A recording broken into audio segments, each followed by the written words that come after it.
Hey, good evening. I want to welcome everybody and thank you for joining us on our evening here to share a little bit of information about the FOP. We're excited that you all are here, number one, and also excited that we have several folks from our leadership team from the Florida FOP that are on here with us that you'll be hearing from about different topics and so forth. And we do look forward to getting into Zoom presentations, Zoom Q&A sessions, more interactive communication back and forth in the coming weeks. So we will be scheduling those shortly. But in the meantime, let's dive right into sharing some information with you about the FOP and get this started. We start by first welcoming our Florida State FOP President, Steve Zona. Steve. Thank you, Mike, and thank you to all the Florida Highway Patrol troopers tuning in and listening this evening. It's extremely important to us that we explain to you why the best choice for your representation is the Florida Fraternal Order of Police. All right, so thank you, President Zona. We appreciate the welcome message and introduction, and appreciate your time having you on here. We know you're busy running around the whole state, so we're lucky to have you on here. We appreciate it. First, let me just start off with some introductions. I'm Mike Tucker. I'm the Chief of Staff for the Florida FOP. I retired as a sergeant from the Fort Lauderdale Police Department after 23 years. What I'll do is race through a little bit about the FOP, a little bit about background for us, and tell you a little bit about what our plan covers and so forth, so you're up to date on that fully. Just to go into a little bit about the history of the FOP, and I promise we appreciate your time, so we're going to kind of rush through this a little bit so that we don't keep you here all night. But the FOP is the oldest and largest police union in the entire nation. It's the largest police union in the world. We have FOP lodges spread out through the whole globe. It is the largest, as I said, in the country, with 376,000 cops in Florida. It's almost half the cops in the country that are national FOP. And we were established back in 1915 by two Pittsburgh police officers who started the whole FOP and started Pittsburgh FOP Lodge 1 and really got the union business cranking there and in working on better working conditions and fighting for better working conditions, terms and conditions of employment, contract issues, and everything so forth. So, and Pittsburgh remains one of our strongest lodges across the nation today. But we're proud of that tradition. We're proud of that history. We're proud that we're not only still here as an organization, but that we are moving up and constantly evolving, constantly trying to find ways to do more, constantly listening to you as potential members and as members of our organization to see how we can continue to evolve. That being said, I do want to pause for just a moment and show a quick video about the FOP, Fighting for You. And so I'll take a quick pause and then we'll restart. What do you think of this idea of defunding the police? I actually don't think it's far enough. To end policing as we know it. Activists and some city officials. Calls to defund are only growing louder. Overnight, 800,000 men and women who protect their communities every single day went from public servants to public enemies. As politicians and the media demonized each and every one of us. Brothers and sisters, this is a dangerous time for law enforcement, and it's created by people who are more interested in the problem than they are any solutions. Over the past 2 years, the media, politicians, activist groups, and others have done their very best to crumble us, and yet we stand. Never has it been harder to be a police officer in this country, which means it's never been harder to be a union leader and be a leader within the FOP. We're going to take our voice back. We're going to become the national voice for law enforcement that we so desperately needed. So when it comes to who's speaking on behalf of law enforcement, it's hands down. Stunning report from the National Fraternal Order of Police. The National Fraternal Order of Police, Patrick Young. Fraternal Order of Police. Fraternal Order of Police, the world's largest police union. We started pushing out our stories, our message.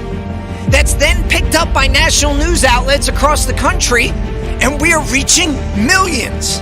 2021 was a horrific year for violence against police. The head of the country's largest police union also blames anti-police sentiment in some parts of the nation. It's taken its toll, and it's eroding the lack of respect for the law enforcement profession. 346 officers were shot in the line of duty in 2021.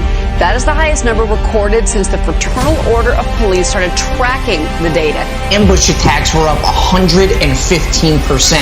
While they tried to defund us, we stand. We have rogue prosecutors who are running wild, letting people out over and over and over again. We have bail reform, which has been an unmitigated disaster.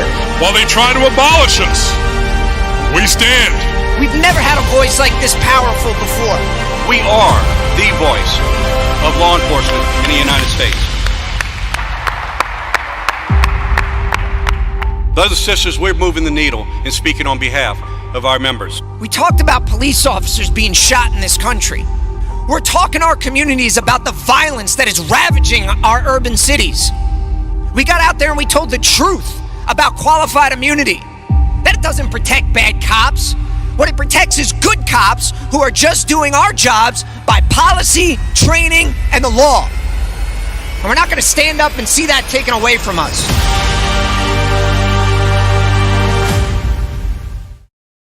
Thank you for watching the video. We appreciate that. That sums up a lot of our of what the DNA of our organization and all of us are, and that's that we're fighters at the end of the day. We want to build relationships with your stakeholders and people that make those decisions on your behalf and so forth with the state and management up in the legislature.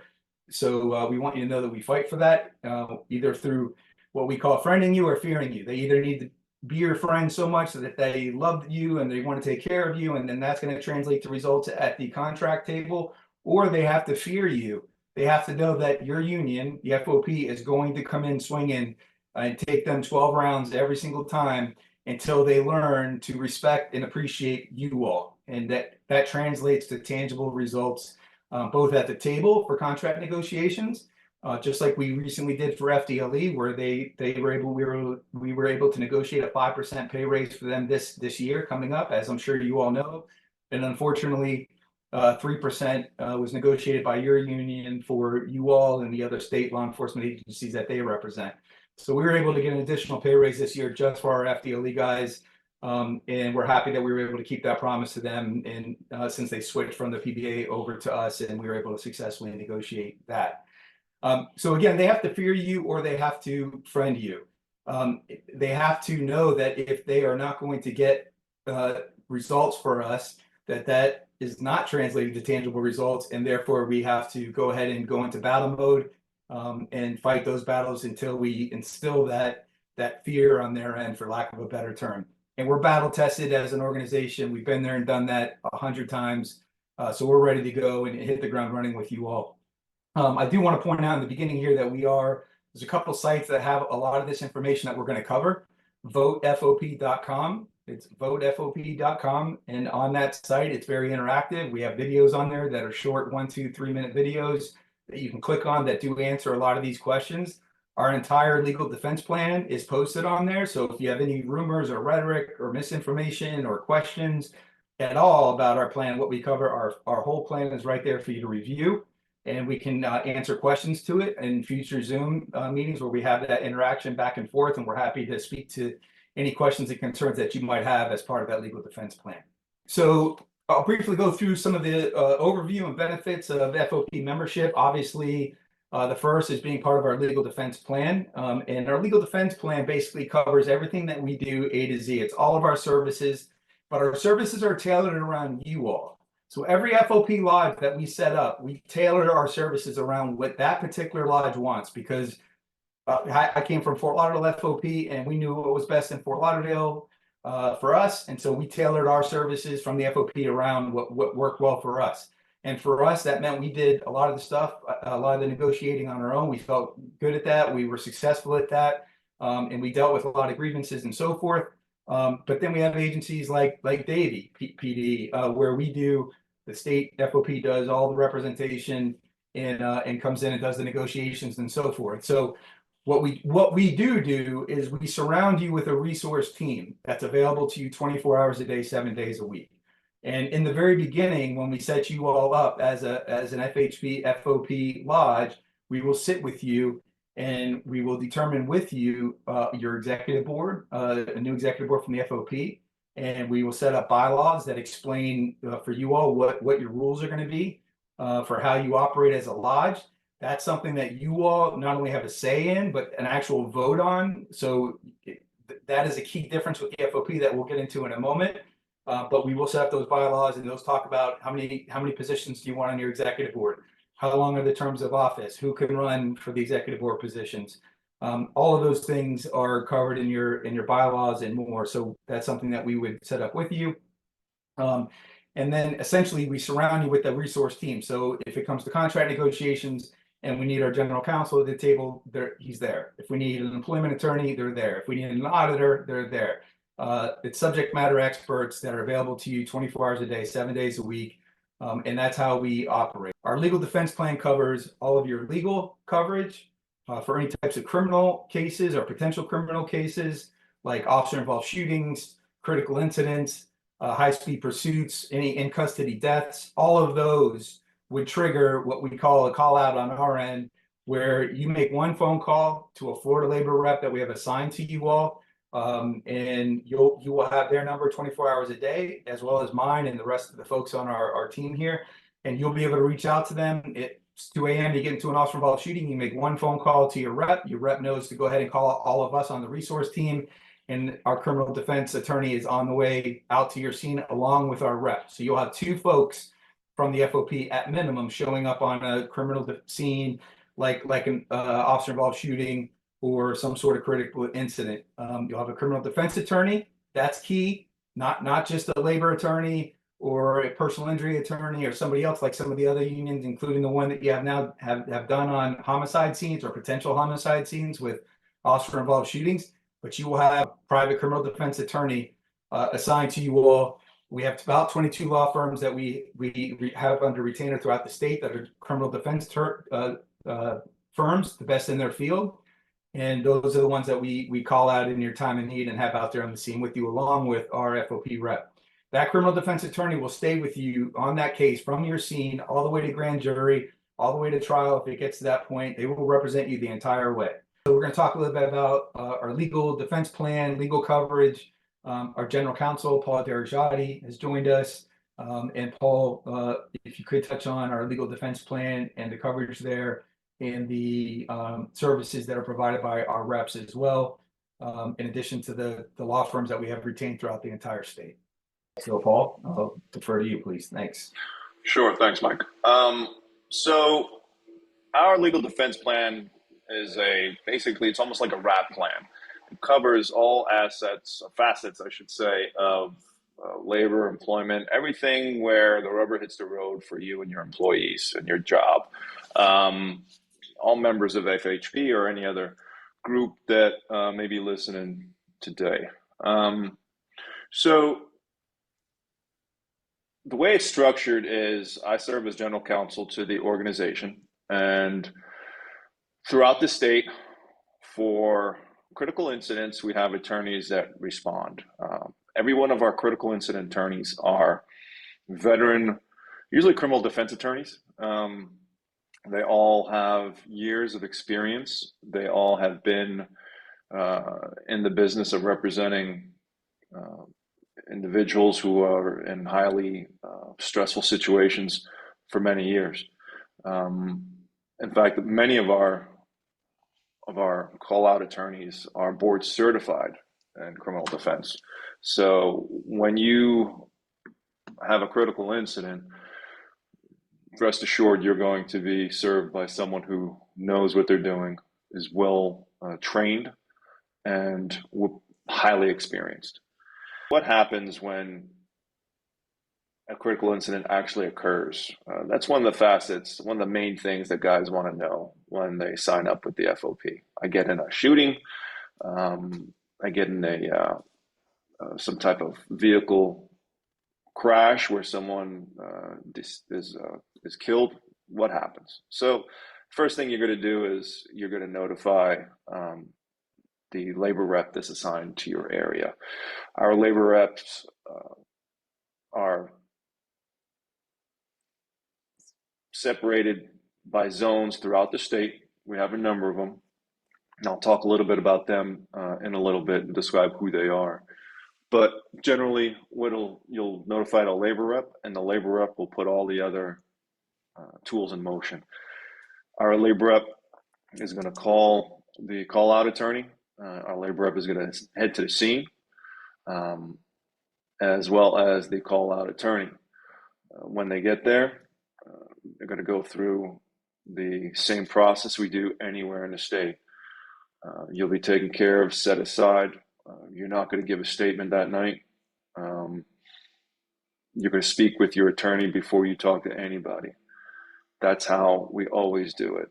And based upon the conversation between you and your attorney and the labor rep, and a lot of times me, we'll make that decision whether you're even going to give a statement. There are some groups that want to hold fast to an idea where you never give a statement. Well, that doesn't always work because you may be the only witness, or you may have hostile witnesses around to whatever the incident is. So we're well experienced in this, and we're going to take the course of action that works best for you. Say you are the victim of an overzealous prosecutor and you do get prosecuted. What happens? What does the FOP do for you? Well, we're there with you every step of the way.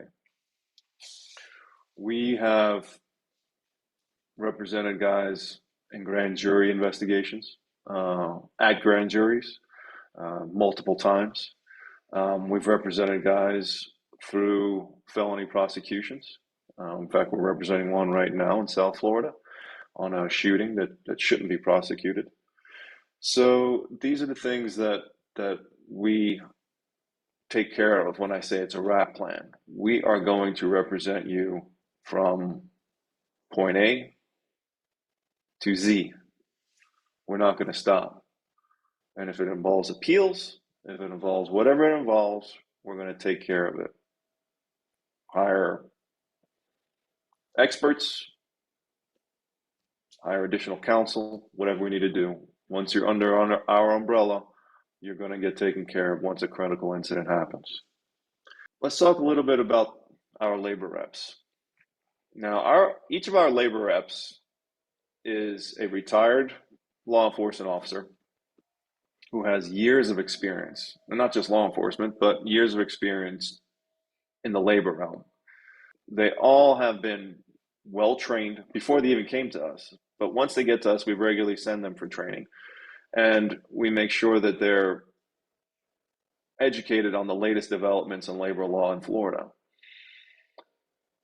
Whenever you have any issue that comes up, whether it's an internal affairs investigation or whatever, obviously, like I talked about, a critical incident, even if your lieutenant wants to sit you down and talk with you about something and you think you need representation, you call your labor rep. I would stack these guys up against any attorney in Florida that claims to be a labor attorney. I've dealt with these guys for years. They know Florida labor inside and out. And I would trust them, and I do trust them on a daily basis with any issues or problems that they come up against in the labor realm. However, to be clear, they're not operating out on a limb, and they're not taking you out on a limb, because on a daily basis, they're consulting with me and the attorneys that work for me. So we work on a platform, a communication platform, where every single case in the state is uploaded to that platform. And every rep in the state can see what every other rep is doing. And I communicate with all of the labor reps throughout the duration of those cases. There is no case that gets to the grievance process and goes through the grievance process and gets to the arbitration process where I have not already been briefed on it. I know the case is inside and out by the time, before we even pick an arbitrator. I know what's going on with every case. The strengths, the weaknesses, the ups and downs, I know it all as far as the cases are concerned, because we make sure that we're trading information constantly. So as an example, something happens in Broward County, I'm aware of it. Our labor reps who work in the Panhandle are aware of it. There's no surprises for anyone. And that actually makes us that much more effective because, as you can imagine, trends happen throughout the state. Things that happen in Panhandle sometimes work their way to mid-Florida. Things that happen in South Florida work their way north. We see trends all the time. And we're able to see those trends because we communicate on a daily basis with each other. And we can see what everyone else is doing at any given moment. What about collective bargaining? How does that work? Under the FOP legal defense plan, each individual unit, each individual lodge has their own board. However, they are going to work with our labor rep in devising strategies to attack collective bargaining. And on a regular basis, we're communicating, again, like in the IA stuff and the internal investigation stuff, we're communicating on collective bargaining issues, making sure that everyone in the state is on the same page. Because again, even with collective bargaining, we see trends working throughout the state. Just as we talk with each other, cities talk with each other. They get together at their legal cities meetings and they talk about trends in collective bargaining and all this. So we're keeping up with all that, and we're trying to stay a step ahead of all that on a regular basis. It is our policy at the state level that we're not going to force any unit to do something they don't want to do.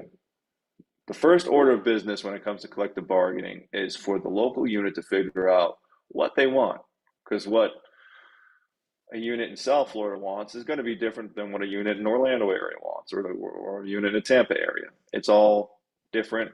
Everyone has their own special needs, and we're going to pay attention to those and do what we can to make sure we push those along. And we're going to work together with the unit. As I'm sure you know, and you've been told before, FOP is not a top-down organization like a traditional labor union. Those are the other labor unions. That's their model. Ours is a bottom-up style of organization. The guys at the local level drive the direction of what happens at the local level. We're never going to come in during collective bargaining and say, you guys need to do this or you guys need to do that. It's all driven by what local needs are there. And we're going to do everything we can to make sure that those local needs are addressed. We work against the same attorneys throughout the state. There's probably 3 or 4 firms that service just about every sheriff's office and every major city and all of the state employee organizations in the state of Florida. And we're familiar with those attorneys. We know how they work. We have an ongoing relationship with them. They know how we're going to approach things, and we know how they're going to approach things. And it makes the approach to this easier because, again, there's no surprises. They know what we're going to stand for and what we're not going to stand for. But again, it's going to be driven by the local lodge. You tell us what you want, and we're going to make that happen. So in the end, I think it's fair to say that we arbitrate a lot of cases because in the end,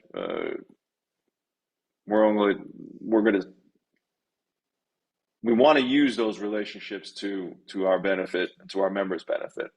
But sometimes you just need to throw a case in front of a jury or throw a case in front of an arbitrator. We're not afraid to do that. We've had a number of recent really good victories. Cape Coral, we've had victories in West Palm Beach.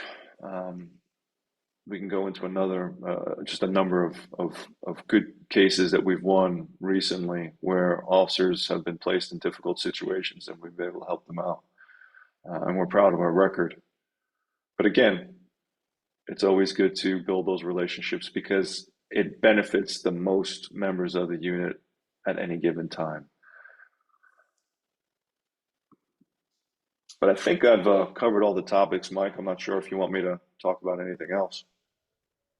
It was great, Paul. Thank you very much. Appreciate it. And appreciate your expertise and everything you obviously do for all of us. So thank you very much and appreciate that. So let me continue on and answer any questions that you might have here as we continue to go forward. Obviously, we have a lot of agencies that have switched from current unions over to the FOP. About 4,000 cops in the last few years have come over to the FOP and left the unions that they belong to all around the state. And we're very proud of that.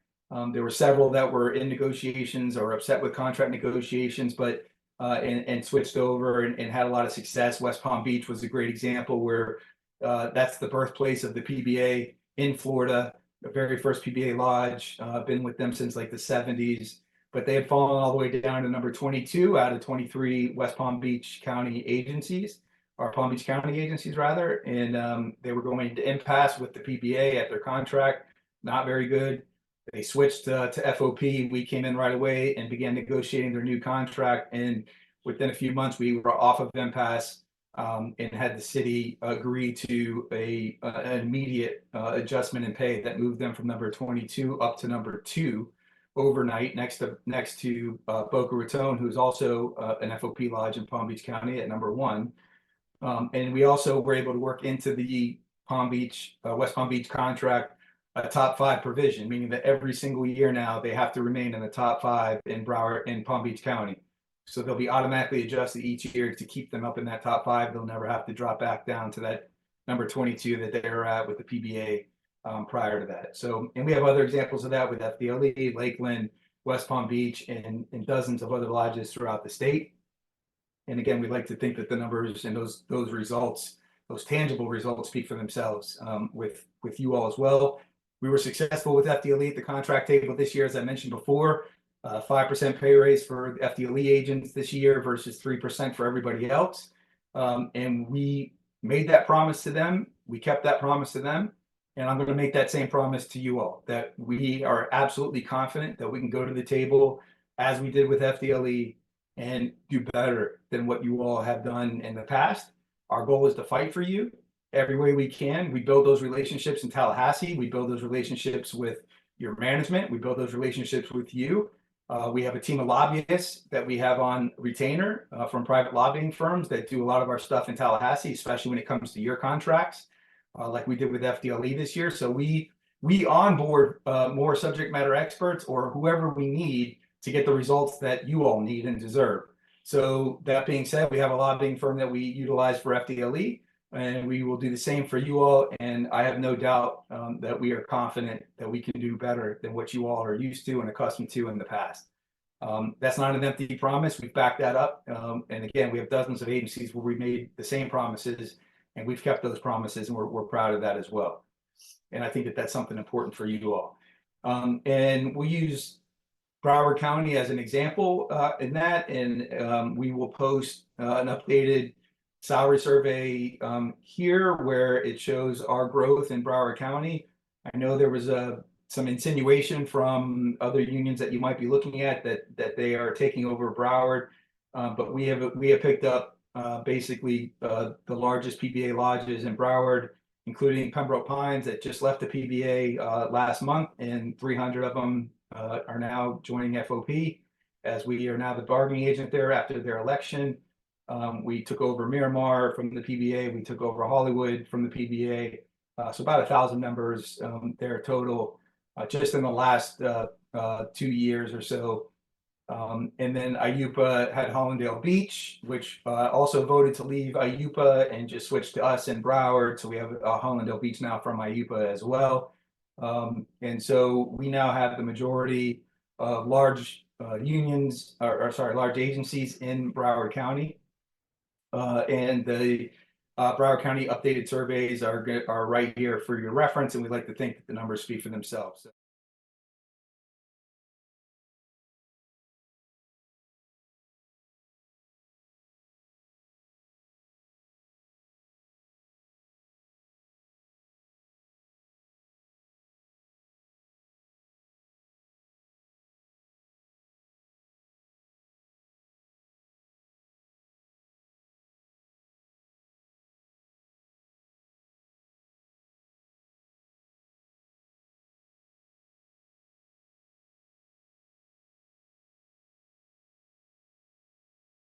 All right, let's talk for a moment about cost. So for our full legal defense plan, which is everything we talked about just a minute ago, it's your legal coverage, it's your labor coverage, it's collective bargaining, and so forth. That total cost out of your pocket is $30 per member per month. $30 per member per month. So that would be coming out of your pocket, and for that you get our full legal defense plan. The only additional cost on top of that is what we call per capita, which is a fancy name for dues. To join the FOP local, you have to be a member of this Florida State FOP and a member of the National FOP as well. And that entitles you also to all the benefits and protections that are offered by the state and the National FOP. Those dues are just under $4 per member per month. So you pay your $30 for the legal defense plan, which means you're fully covered with the FOP, and then an extra $3 and change to make sure that you're a member of the state and the national. So we will essentially charge you, I'll round it up, we'll essentially charge you $34 per member per month. That makes you a Florida and national state FOP member. And then it also entitles you to obviously our full protection plan under the legal defense plan that we offer. If you all choose to charge an additional amount that you want memorialized in the new bylaws that we would help create with you, that would be a meeting with all of you, your members. You all would be able to decide and vote on what you want to charge. If you just want to charge the $34 a month that you get billed for, that's fine.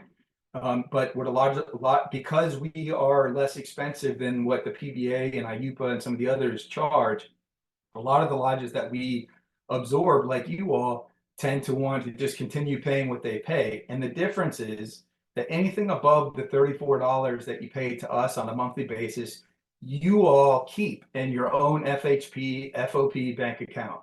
And so if you charge, $44 a month, and that extra $10 per member per month, you put in your own bank account. And that bank account is governed by you, the board, and your members. And not only do the members have a say, but the members have an actual vote. So every dollar that gets spent out of that, whether it's for a member sick and in distress, you have some sort of tragedy, God forbid, with one of our brothers or sisters there, and you want to donate some money to them to help out. Charitable events in the community engagement, fraternal events like family barbecues and 4th of July and Christmas parties. All those things are really great to have and come out of your personal funds in your personal bank account. You would bring those up in a monthly meeting. We have monthly meetings to make sure your members are fully informed and updated. So you'll be updated on all the issues. You can voice your concerns and questions about those issues and operations. And then you'll have a vote during that meeting to vote on which direction you all want to go and where that money gets spent. If it passes, then you spend it. And if it doesn't pass, then it doesn't. It's Robert's rules. And we are a member-driven organization, which we'll talk about in a minute. And that puts the power in your hands to not only have a say anymore, but to have a voice. And that's important because not just you all, but in all the agencies around the state that have come our way, the theme is pretty much the same. They feel disconnected. They feel not updated. They feel unappreciated. They feel like their union hasn't done a lot for them lately, makes a lot of empty promises, doesn't keep those promises, and you fare okay at the table for negotiations, but your working conditions, your property stuff that you need, new uniforms, new tools for your tactical belt, new vests, cars, all those are important issues we know to all of you. And those are all things that we work on through your collective bargaining agreements and through negotiating with management. So those are all issues that should be addressed in addition to just salary adjustments and pay raises. We know those things are important to you as well. But there's a lot of things that we want to include in collective bargaining agreement, which is why it's important for us to become your collective bargaining agent. so we can get all that stuff memorialized in there as well. And to back up just a second, when you join the state and the national FOP, you obviously are entitled to a lot of FOP benefits. Those are listed on that votefop.com site, as well as our floridafop.com website. You can look at those, and also the national FOP website has all the national benefits as well that you're entitled to.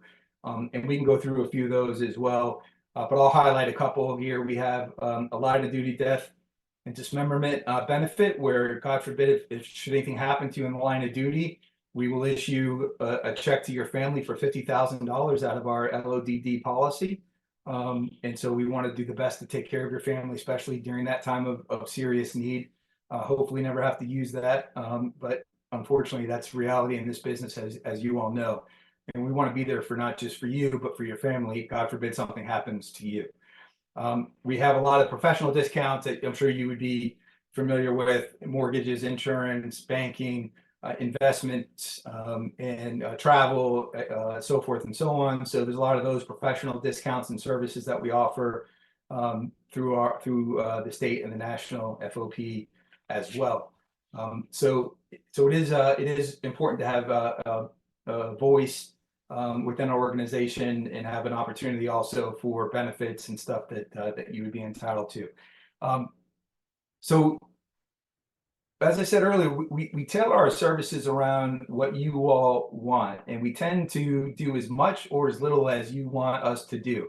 We want to educate you. We will do live training with you all. We will do Zoom training with you all. We will make sure that your board and your members are fully educated on how we operate and what our operations look like, how to run your meetings, and get the ball rolling with you all. So that's all stuff that we help out with. When you go through that PERT process, and we will play a video here in a moment about the PERT process that kind of answers some questions. There's no cost out of pocket for you all. We handle the entire PERT process from beginning to end. And we can talk more about that here in 1 second. But what I do want you to know is that essentially we surround you with that resource team like we talked about earlier: general counsel, chief of staff, chief administrative officer, our marketing coordinator, teams of attorneys, auditors, actuaries, and reps and so forth, so that you have all the resources available to you 24 hours a day to work on anything that's of importance to you all. We have the right person to answer those questions in real time. So in a lot of ways, what's the main difference between these unions? What's the main difference between PBA and FOP, or IUPA and FOP? And in a lot of ways, you'll hear that we're a lot like Coke and Pepsi. You know, we're both offering a lot of the same services. We want you to be covered 24 hours a day for anything that you get involved with at work. So we obviously are a lot like Coke and Pepsi in those ways in terms of our basic services. However, a huge difference, and this is probably the key difference, and hopefully this resonates with you all, a key difference is the fact that, as I said earlier, we are a member-driven organization. We run from the bottom up, not dictated to you from the top down, not dictated to you about what direction you go, where you spend your money, what operations you guys want to do with your lodge, what you want for contract, what your working conditions look like, any of those things. Those are much more like the PBA and IUPA models or other union models, where they kind of dictate that information down. You might have a voice that you get to speak your mind at every so often at a meeting, but you don't have an ability to really have a serious voice, which also carries with it a vote, which means you have an active role to play as a member in determining all of these things that are important to you all. So that's a member-driven organization. The members drive the direction of your local executive board and which direction the Florida FHP, FOP wants to go. That's all done that way. But also, once you become an FOP member, you attend our state conferences, which we host 3 times a year.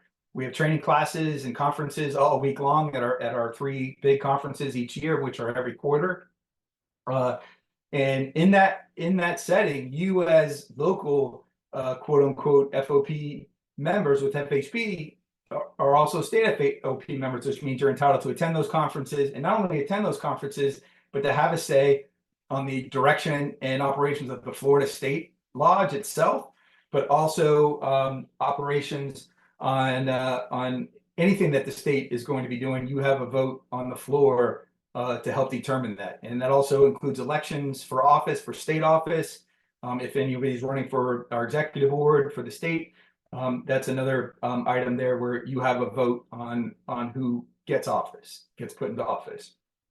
Those are some key ways that we believe that we're very different in the sense that we are member driven, and you all will be in the driver's seat to help dictate to us the direction you want to go, and then we surround you with that team to make sure we help get you there as a result. The other key difference here is fraternalism, and I know that that's going to sound very cliche to everybody, and it might sound like a sales spiel, but when you join the FOP, we operate as a family. This is not an organization to us. It's not a business to us. We just picked up a 8-person department down in South Miami that patrols 4 square miles with 8 cops.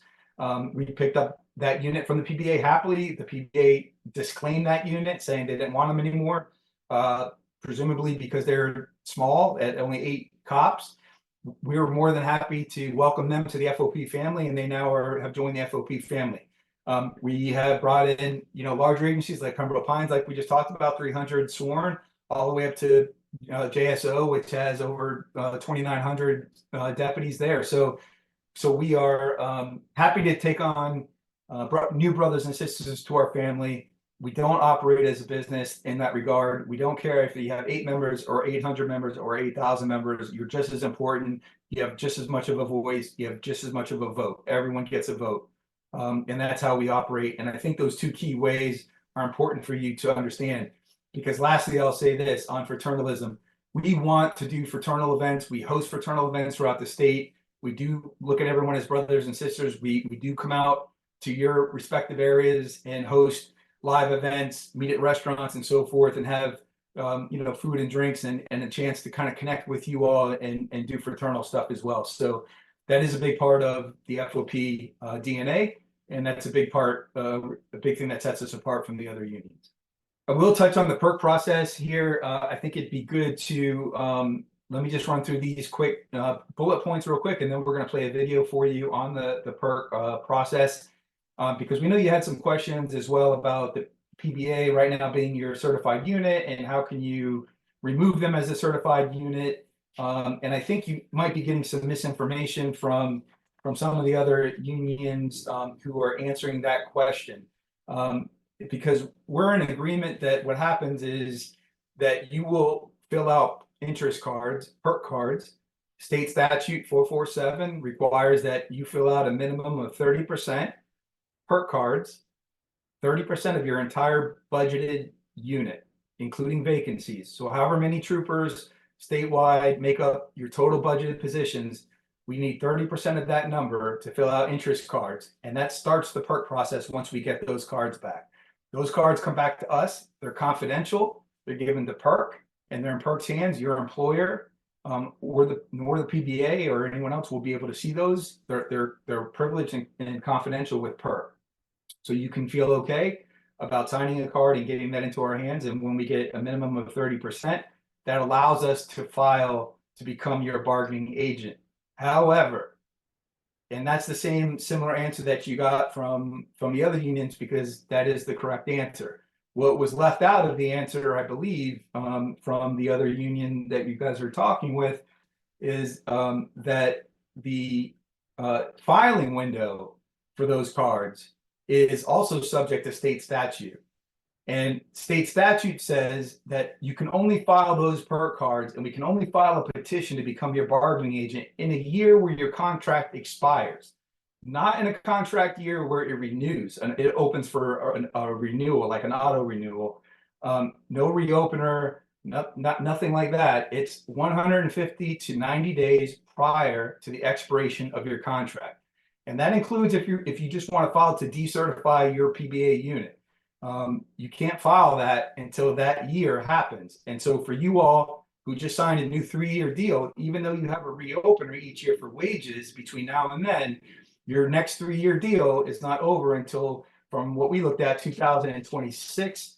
And I believe that put us into January, February, March of 2026 before we can actually file those cards to become your collective bargaining agent. That is the correct answer. We have case law to support that if there's any more questions about that. But we have, I'll read it right from the latest PERC case.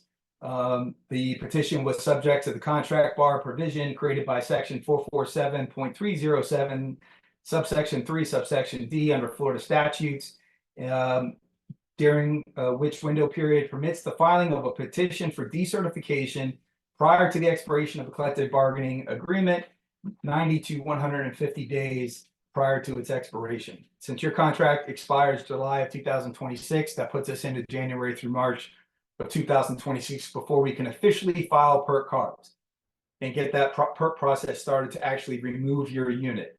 Now, there's been some mention about the fact that you feel like you might have cause to remove your union sooner than that. That's a little different. If you think you have some sort of cause, the FOP, the Florida FOP, stands ready to use any and all legal means that we have available to us, any and all legal means to pursue your desires of substituting your current bargaining agent for the one that you all choose to be with. Hopefully that's us. We will absolutely take on that fight. And if there's any legal means for us to do that sooner, we will do it sooner. If not, we will follow the statute and file it during the appropriate time. Hopefully the other unions that you're speaking with will give you that entire answer so that you fully understand that, yes, although we collect those cards, they can't be filed until 2026, but we can begin signing off on those cards and collecting those now. So that's an important distinction that we want you to have when it comes to that part of the PERC process. And so with that, I think it's important to stop here and we'll play a quick video about the PERC process. Are you interested in electing an employee organization to represent bargaining unit members in Florida? We're here to explain the process and answer all your questions. Now, let's walk you through the steps. The PERC process begins with collecting interest cards from prospective members who are interested in being represented by the FOP.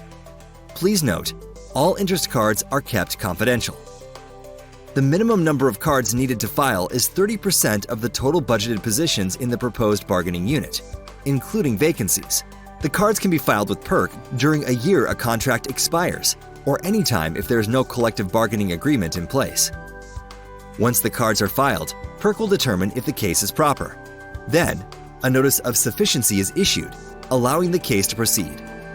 Once sufficient, all parties involved advocate their respective positions to PERC, which may include hearings, conferences, and stipulations. Though this process can vary in length, the Florida FOP will handle the entire PERC process on your behalf. Usually, once you have an agreement with other parties and file a joint stipulation, PERC finalizes the process and orders an election. The election will be conducted by secret ballot. Once the election order is issued, we will negotiate the format of the election, either on-site live voting or mail-in ballot. Both methods are absolutely anonymous, and no one will ever know how you personally voted. It's crucial for everyone to vote, as the election outcome is determined by the majority of ballots cast. Every vote counts. And there you have it. That is the process of electing an employee organization to represent bargaining unit members in Florida. We, at the Florida State FOP, are a member-driven organization and understand the importance of each member having a voice. Your voice matters, and your vote counts. So hopefully that video answered a lot of your questions about the process. The PERC process generally takes around 4 to 6 months from the time that we file PERC cards until the time that you get to an actual election. So that is kind of the time frame. If we file those cards early in 2026, we should be at an election sometime within 4 to 6 months after that to become your new bargaining agent. So the question becomes, what can you do now between now and 2026 to get the best coverage with the FOP and have us represent you and substitute out your current PBA unit, or bargaining agent rather. And what we encourage you to do is for us to go ahead and set up an FOP, an FHP FOP lodge, and go ahead and get you guys up and running, and then have individual members. You can cease or quit your cancel your PBA membership or whatever union you belong to. You can cancel that, and you can sign up today to join the FOP. once you sign up, you are a member of us, and we will represent you fully. Even there at FHP, we do this all the time. We just got done, like I said, taking the Miramar, 300 guys there from the PBA. We were living under a PBA contract there for the last 3 years, even though we were the new bargaining agent, and now we're negotiating our first FOP contract there. But we've been representing them now for 3 years, even though it was under a PBA contract. And so, but we're the bargaining agent. We could represent everybody. If you become an FOP member today and you quit your other union, obviously that's going to have the effect of doing two things. One, it's going to slowly dry up the amount of funds that are going to your current union, and your current union will probably have to figure out whether that's worth them keeping you all on board moving forward, or they want to continue their operations, or whether they might decide that it's not worth it anymore, and they do the same that they did down south, and they can disclaim you all as well by filing a disclaimer of interest. I'm not sure that they'll voluntarily want to do that, but if you kind of put the squeeze on them a little bit and start to cancel those memberships and joining FOP, then obviously that's going to have a fiscal impact on the PBA. And I'm sure that at some point they're going to have to make some serious decisions about which way to go.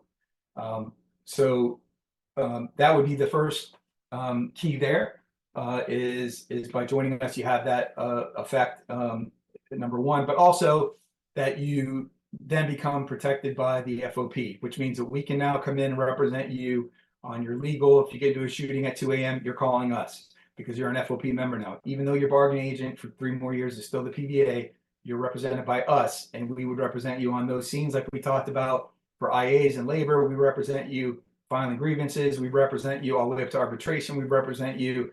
The only thing we wouldn't be able to do would be to negotiate your new contract until we file to become we become your new bargaining agent. Once we become your new bargaining agent in 2026, when you vote for FOP, at that point we adopt your current contract, and then we go in and start contract negotiations, and we start beefing that contract up to where it needs to be, and what you all deserve to get to. Right now, I believe from our latest numbers, it shows that FHP is about 48th out of 50 in the country for state law enforcement agencies, troopers in terms of pay. I think that speaks for itself. That's absolutely insane, especially for Florida being one of the largest and busiest states in the country. And we know how busy you all are spread out through the state and the work that you all do. We, I think, can safely make a promise that we will get you guys up well above the 48 out of 50 that you're at right now. So hopefully that will factor in for you all as well as something to consider. One last item on PERC elections is that when it comes time, and this is way down the road, but when it comes time for an actual election, nobody will know how you voted. You vote secretly with either a live vote or a mail-in, and PERC is the officials from PERC run that entire thing. So you are completely confidential in terms of how you voted. So you'll feel safe to be able to vote your conscience in whichever way you feel is best for FHP. I touched a little bit earlier about another key difference with the FOP, and that's on relationship building. So our success comes through relationship building. We are happy to put that out there. We feel like more unions should probably take that approach, but we absolutely try to build those relationships not only with you all, but with, as I talked about earlier, everyone who makes the decisions that affect you all as well, from the legislature to your management to bosses and so forth within the agency. Those are all ways that we try to build those relationships, and hopefully they're diplomatic and we work harmoniously, and we see a lot of great results with that. And that's where we get to with most of our agencies. But if it becomes contentious or they want to fight, we're battle tested, we're ready to go, we'll get on the war footing, and we'll come in swinging and do that as well. So either way, we will build those relationships, either positive or negative, with everybody that is affecting what you're doing. Also, you got to hear from President Zona earlier, who gave us our nice welcome. I'd like to defer to our President Zona right now, who spends an awful lot of time in Tallahassee leading our legislative efforts with our legislative team and our PAC committee in Tallahassee. So President Zona, if you could touch on some of the legislative efforts that we did this go around. We thought it was a very successful session. And we know that we had a big hand in that, along with the lobbyists that we have under retainer that helped us out with all that stuff. So if you can touch on some of those victories, then that would be great. President Zona. Thanks, Mike. I'm going to go back in history a little bit to kind of frame this out for everybody that's listening. And, this is how we make changes on the local level and the state level. We go all the way back to 2019 when, we were obviously made aware of an issue here in Florida where correctional officers were not recognized under the Law Enforcement Officer Safety Act. Everybody knows it as HR 218 or whatever you want to call it, where you can carry concealed as a police officer all around the country. We found bill sponsors here in Florida to run legislation that fixed that. So now all our correctional brothers and sisters here in the state of Florida are recognized just like the police officers. And we think that's really important because, I'm not knocking other organizations, but, the PBA does represent over 15,000 correctional officers here in the state of Florida. And it was the FOP that ran that legislation and fixed that for the correctional officers because we represent municipal correctional officers around the state. Fast forward to 2020, and we fixed, in the Police Officer Bill of Rights, they had 180 days to investigate your complaint because of a court ruling. It changed where if it was an internal complaint, meaning your supervisor or somebody else complained on you, they could take as long as they wanted to, a year, 2 years, whatever they wanted to do. We fixed that in 2020, and now whether it's an internal or external complaint, they only have 180 days to investigate you. These things are real life issues that affect the day-to-day lives of police officers and correctional officers here in the state of Florida. And fast forward to 2021, and I think everybody knows what 2021 session was. It was, after the death of George Floyd, and we fought off almost 30 anti-law enforcement bills in Tallahassee that were aiming to do harm to our profession here in the state of Florida. In addition to that, that was the year that some criminal justice reform rolled out in Florida, very positive criminal justice reform. And we had a seat at the table with Speaker Sprowls to help craft that legislation and assist that going through the legislature. 2022, again, we were able to get PTSD coverage for corrections through the Florida legislature back when police and firefighters a couple years prior were included in PTSD workers' compensation coverage. Correctional officers were left out. Again, we represent the municipal correctional officers in the state of Florida. We went back and fixed that. 2023, we were able to do the Brady Bill. I think everybody knows what the Brady Bill is. If you have basically credibility issues, the prosecutor will put you on this list saying that your testimony's tainted. That's the short version of it. There was never a process. Some people in Florida were ending up on this list without ever being told. We were able to fix that, and we got Brady legislation passed to where now there's a process of how you get on that list, how they have to notify you and your appeal rights for being on that list. Fast forward to this last session, 2024, we put our entire effort into several issues, but one of them, the biggest being pay raises for the Florida Department of Law Enforcement. And through our efforts in Tallahassee and through the help of our lobbyists in Tallahassee, and quite frankly, relationships that we've developed over the years, we were able to get our Florida Department of Law Enforcement officers a 5% pay raise, where other state employees only saw a 3% pay raise. And we were also the catalyst behind the elimination of civilian oversight in the state of Florida. You can no longer have a civilian review board to investigate police officers in the state of Florida. That was legislation that came from the Fraternal Order Police, and also the HALO bill this session came from the Fraternal Order Police. And that is where you can establish a safe distance up to 25 feet from you when you're conducting official business investigating stuff, and they're not able to impede, harass, or threaten you while that's going on. These are just a quick snapshot of things that we've done, but every single one of them have a true effect on your daily lives as you work here in Florida. And we hope you join us because you're going to bring a wealth of knowledge, experience, and quite frankly, relationships around the state that we need to be successful. So thank you for taking the time to listen to us. Thank you, Steve. Appreciate all your efforts there and appreciate everything you do for the membership across the state. And thanks again. Appreciate it. Thank you for that, President Zone. We appreciate it. And thanks for all your efforts in Tallahassee, along with everyone on our legislative team. It's a lot of work there, we know, and suffice to say that we put a lot into it to make sure we get the results like we got for FDLE for you all. We talked about training earlier. We do provide new training for new lodges, new executive boards, for members, how to run a meeting. We do Labor 101, we do Labor 201, we do advanced collective bargaining. We teach all those things at our quarterly conferences. So we encourage you all, once you become FOP members, to join us at our conferences. We also host out-of-state training like LRIS that does a school in Vegas that's very, very good that a lot of us have been to over the years. We've brought them in now to Florida, and we're offering that training actually next week in Orlando. So we have cops coming from all around the state to be part of that LRIS training, and we are flying in the folks from Las Vegas to put on that training. So both in-house training and also outside private training that's meaningful and effective. We are bringing that in for opportunities for you all and so forth. So at those conferences, we talked about the fact that you have voting, you get updated on issues. We have dozens of committees that you can sit on and be actively involved on to help this organization continue to grow and move in the right direction. And up next, I'd like you all to hear from our Florida FOP Chief Administrative Officer, Glenn Matnack. Glenn. Okay, thanks, Mike. So I would encourage everyone to go to our website at votefop.com.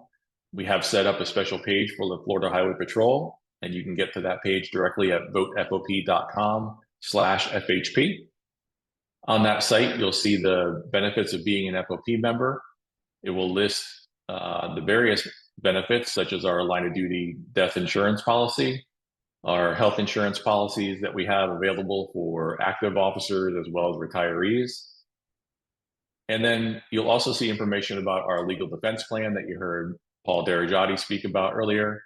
We'll have a summary of the plan as well as all the exact terms and conditions in the legal plan manual if you'd like to look through that. In addition, you'll see a button on there for you to join the FOP, which is a very easy process for you to just click through there and enter in your information online, and then you'll be an FOP member as soon as that application is processed. And then lastly, I can talk about starting an FOP lodge.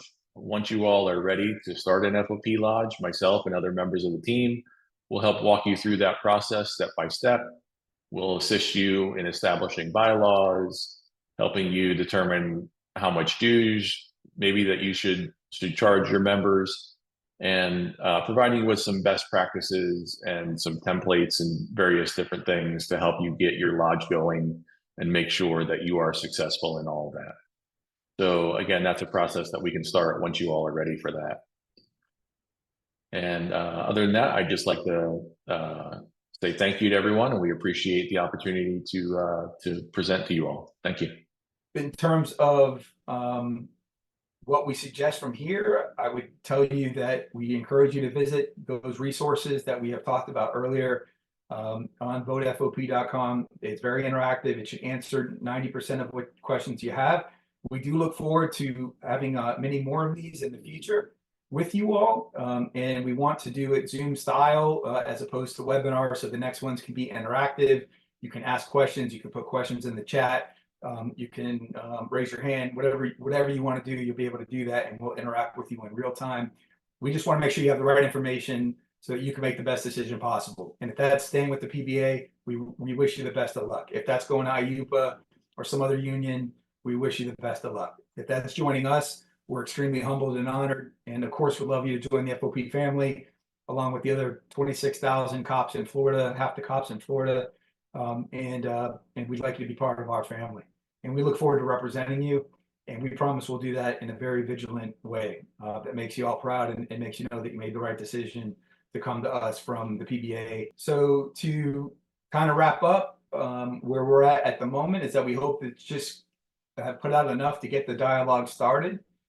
We do think that your plan of action should be to get informed, stay informed, listen to what the other unions say, listen to what we say, decide what's best for the FHP, and get ready to ask us the tough questions when we get on Zooms and interactive. We're happy to take the tough questions. There's nothing to hide here. We'll tell you the honest answers, If we misspeak on something or give some sort of information that needs to be corrected, we will do that humbly. We absolutely want to make sure you have the correct information to make the best decisions possible.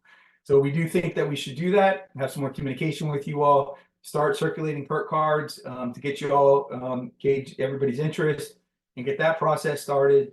In the meantime, we will provide you a link. There's also a link on that votefop.com site, but we will provide you a link here at the conclusion that you can click on to join FOP today. And we encourage you to do that. There was a question before on payroll deductions. Florida statute only allows the bargaining agent to do payroll deductions with your agency. So right now, obviously, that's the PBA. If you join FOP today, you simply pay with us individually on a monthly basis. And then when we do become your bargaining agent after the election in a few years, we then notify your agency to stop payroll deductions for the PBA and to start them for the FOP at that time. And so then you'll be on a regular pay cycle with payroll deductions. And again, you all will decide how much you want to charge. We are only going to bill you for the $34 per member per month. And hopefully that covers all your needs. And anything you want to charge above and beyond that is for you to keep and do with what you think is best for FHP. So we do encourage you all to join the link, get informed, sign up today. Let us come in and show you what the FOP can do for you and why we remain the largest FOP, police union in the entire country. We're proud of that. We think that says a lot. Cops can go any union they want, and they've chosen FOP far and above what everybody else has done. So thank you very much for joining us tonight. Hopefully some of this resonated with you all. Hopefully this created some questions. If they did, we hope that you'll write them down and bring them up to us at our next Zoom. And we look forward to sending out invites to you all to jump on Zoom with us here in the near future and answer your questions in more detail. So thank you very much for joining us. We hope you all be safe out there, and please let us know if there's anything additional. And in the meantime, as I said, please be safe and take good care of each other, and we wish you well.